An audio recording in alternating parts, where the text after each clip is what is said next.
Ang programang ito ay hatid sa inyo ng Air 21. Sagot ko, padala mo!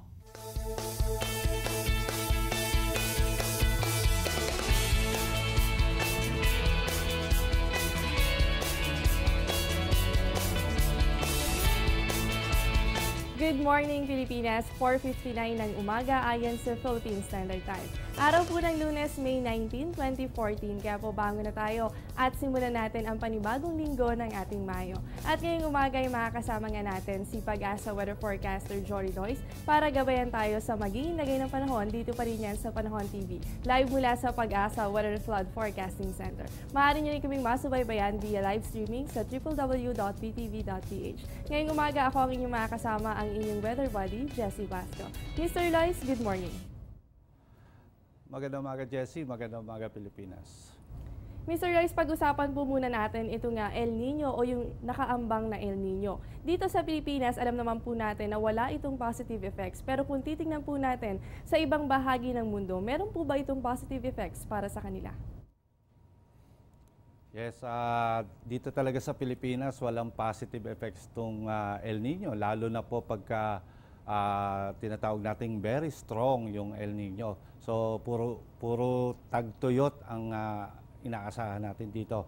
Pero in the other side of continent, kumbaga, inaasahan natin na itong El Nino hindi hindi makagagawa ng bagyo dito sa Atlantic Ocean. So, suppress ang mga bagyo dito sa Atlantic Ocean. And then, dito naman sa bandang norte ng US, makakaasa sila ng tinatawag na milder winter o hindi masyadong malamig na winter. Tapos dito naman sa west at sa south naman ng US ay asahan dyan yung mga pagulan. Kaya yan ay kumbaga maganda para sa Florida dahil pagdating ng winter months ay nagkakaroon ng mga wildfires sa Florida. At kung matutuloy nga itong El Nino, isang malakas na El Nino ang kumbaga magagawa ay dito sa Florida ay mababawasan po yung wildfires. So, yan po yung mga magagandang epekto, konti lang, kumbaga dahil globally talagang masama po ang magiging epekto nito sa lahat po, halos karamihan po ng mga bansa dito sa ating mundo kumbaga.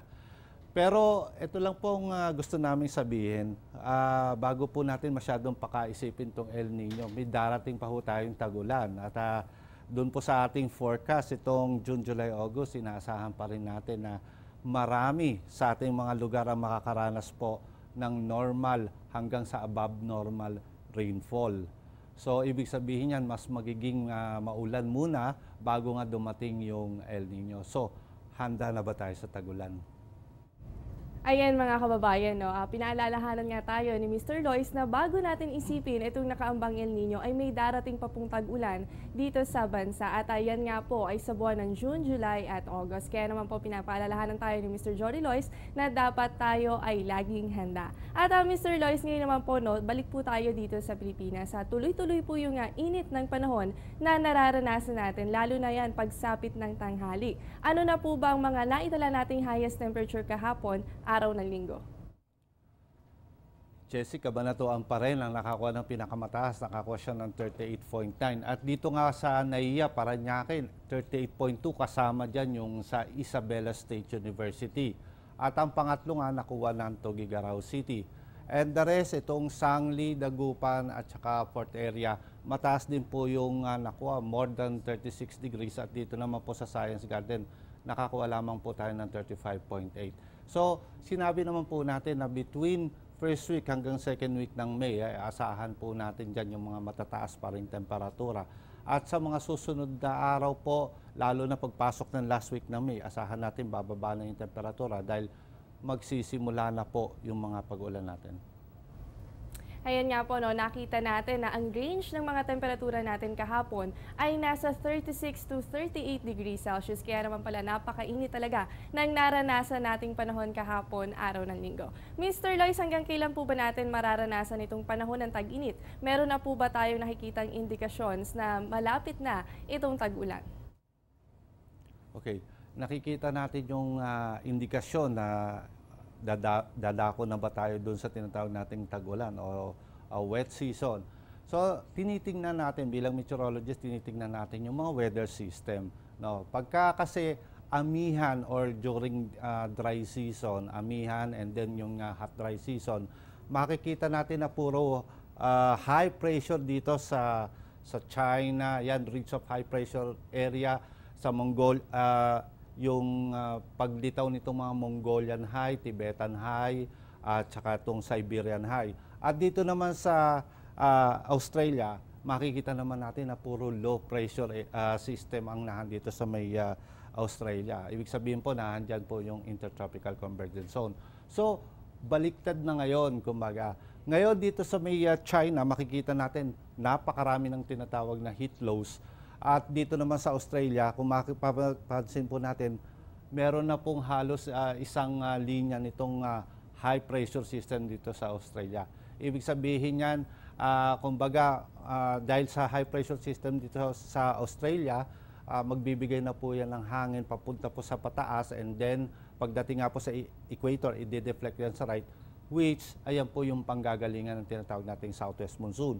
At ngayon nga, kung mapapansin po natin, halos hindi lang po natin talaga makita ng malinaw, nagsisimula na pong tumaas yung hangin. Yan, pataas na po. Ibig sabihin yan, nagbabadya na po o nagpaparamdam na po yung si habagat.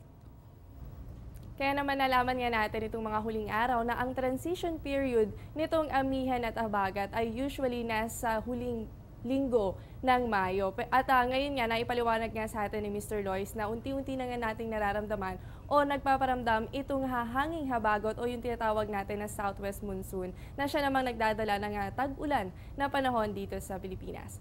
Mr. Lois, ngayon nga po nga araw ng Lunes, syempre simula na naman po ng ating work week. Ano po ba ang aasahan nating lagay ng panahon? Mainit, maalinsangan at maganda pa rin panahon ang inaasahan sa maraming lugar po ng ating bansa. So, asahan pa rin po natin yung mga matataas na temperatura makukuha, lalo na po dyan sa mga tinatawag nating laging nakakaranas ng mataas na temperatura. So, ilang areas lang po, ilang lugar makakaranas po sila ng tinatawag nating isolated thunderstorms. At the rest of the country, talagang sabihin natin, maganda ang lagay ng panahon. Generally, fair weather naman pala ang mararanasan natin ngayong simula ng araw ng ating linggo. No? Asahan din pa rin natin yung mga pulu-pulong pag-ulan o pagkidlat pagkulog at syempre yung mga matataas na temperatura gaya ng naitala kahapon. Mr. Lois, ngayon po ba meron tayong namamataang sama ng panahon na maaaring pumasok sa Philippine Area of Responsibility? Well, kung titingnan natin dito sa ating satellite image, yung GMA satellite image, wala ho tayong nakikitang, kumbaga, even cloud clusters. At within 2 to 3 days, hindi pa po natin inaasahan na meron pong mabubong mga LPA dito sa areas na to. So, 2 to 3 days, wala po tayong mararanasang sama ng panahon o sama ng lagay ng panahon. Isang magandang balita nga po yan, Mr. Lois. No? Asahan po natin mga kababayan na for the next 2 to 3 days, aasahan po natin yung magandang panahon dahil wala pong nakikitang sama ng panahon ang Pag-asa. Maraming salamat po, Mr. Lois. At natunghayan nga natin si Pag-asa weather forecaster Johnny Lois. Para naman sa ating sunrise, sa mga nagnanais makita ang sunrise, 5:27 po yan ng umaga habang lulubog naman po yan 6:17 ng gabi.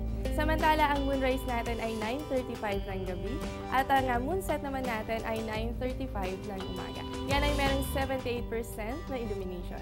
Sa mga mahihilig sa science, lalo na sa astronomy, last quarter moon po sa May 21. Tinatawag din itong third quarter moon o half moon. Ito ang pagkakataon na 90 degree ang angle ng buwan mula sa araw at mundo. Kung makikita natin sa kalangitan, kalahati lamang nito ang visible. Yan ay dahil kalahati lamang nito ang nasisinaga ng araw. Abangan natin yan sa May 21, 2014. Dumako naman tayo sa ating tidal prediction hatid sa atin ng NAMRIA. Ang tidal prediction dyan po yan sa May Manila Bay, 12:47 ng umaga ang high tide po natin at merong 1.12 meters ito. At ang low tide naman natin ay 8:56 ng gabi at yan po ay merong negative 0.19 meters. Marami pang dapat abangan, magbabalik ang Panahon TV.